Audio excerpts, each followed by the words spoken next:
लोकसभेच्या निवडणुकीमध्ये मात्र आम्ही बघितलं की प्रत्येक संकटाच्या विरोधामध्ये उभं राहण्याचं धैर्य असेल आणि या महाराष्ट्राच्या मातीच्या संस्काराचं शील असेल तर प्रत्येक लढाई किती मानानं लढता येते हे आमचे खासदार धैर्यशीलजी माने साहेबांनी दाखवून दिलेलंच होतं। त्याचबरोबर पराभव झाला तरी काय झालं, अरे आई बापाच्या साठी प्रत्यक्ष विठुरायाला सुद्धा विटेवरती उभं करणारा, मी या मातीसाठी राबणारा पुंडलिक होईन, पण लाचारीची गुलामी करून कुणाचा मांडलिक होणार नाही हे आमच्या संजय मंडलिक साहेबांनी बाणेदारपणानं लढून दाखवून दिलेलं होतं। त्याच्यानंतर महायुतीचे जे शिवसेनेचे 5 आमदार या ठिकाणी निवडून आले की अंधारलेल्या रात्री सुद्धा चंद्र कसा दीप बनून प्रकाश देतो हे चंद्रदीपजी नरके साहेबांच्या रूपाने आपण बघितलं। त्याचबरोबर अगदी काम जर राजासारखं असेल, मना राजासारखं मन आणि मनासारखा राजा असेल तर माणसं कशी येडी होतात हे राजेंद्र पाटील यड्रावकर साहेबांच्या रूपाने बघितलं। मन सागरासारखं विशाल असेल तर माणसं अटी तटीच्या लढाईत सुद्धा कशी आपल्या नेत्याच्या पाठीमागे उभी राहतात हे राजेशजी क्षीरसागर साहेबांच्या रूपाने बघितलं।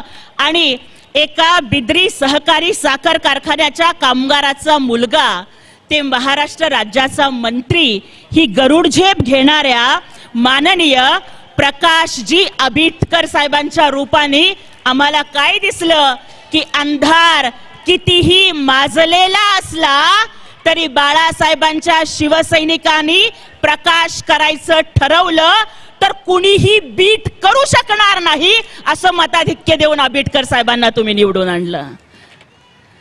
आपण माननीय आबिटकर साहेबांना आमदार केलं, पण माननीय एकनाथजी शिंदे साहेबांनी माननीय आरोग्यमंत्री प्रकाशजी आबिटकर साहेबांना नुसतं मंत्रीच केलं नाही तर पालकमंत्री सुद्धा केलं। आणि ही बाळासाहेबांची शिवसेना कशी खंबीरपणानं उभी राहते पाठीमागे कार्यकर्त्यांच्या हे दाखवून दिलं की कोंडाजी बाबांनी 60 मावळ्यांना घेऊन जिंकला पन्हाळा।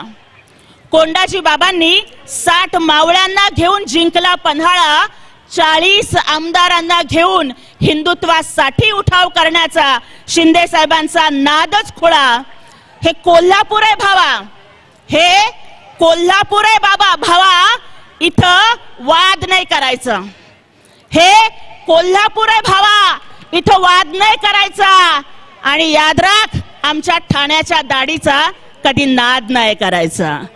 आणि अगदी अशाच पद्धतीनं हिंदू हृदय सम्राट वंदनीय बाळासाहेब ठाकरेंच्या शिवसैनिकाचा स्वाभिमान काय असतो, जनतेच्या साठी अहोरात्र कष्ट करणं काय असतं, मुख्यमंत्री म्हणून नव्हे तर कॉमन मॅन म्हणून काम करणं काय असतं, करोडो लाडक्या बहिणींना हक्काची भाऊबीज देऊन त्यांना स्वतःच्या पायावरती उभं करणं काय असतं हे एकनाथजी शिंदे साहेबांनी दाखवून दिलं। याच कोल्हापूरच्या मातीमधून पहिला GR प्राथमिक शिक्षण सक्तीचं आणि मोफत करण्याचा GR लोकराजे राजर्षी छत्रपती शाहू महाराजांनी काढला होता। अनेक लोक आले, फुले शाहू आंबेडकरांच्या नावानं भाषणं केली, पण फुले शाहू आंबेडकरांचा खरा वारसा तर एकनाथजी शिंदे साहेबांनी चालवला। आणि राज्यातल्या सगळ्या मुलींचं शिक्षण मोफत करण्याचा GR हा माननीय एकनाथजी शिंदे साहेबांनी काढला। ही या कोल्हापूरच्या भूमीला आणि प्राथमिक शिक्षण सक्तीचं करण्याचा GR काढणाऱ्या राजर्षी शाहूंना दिलेली मानवंदना आहे।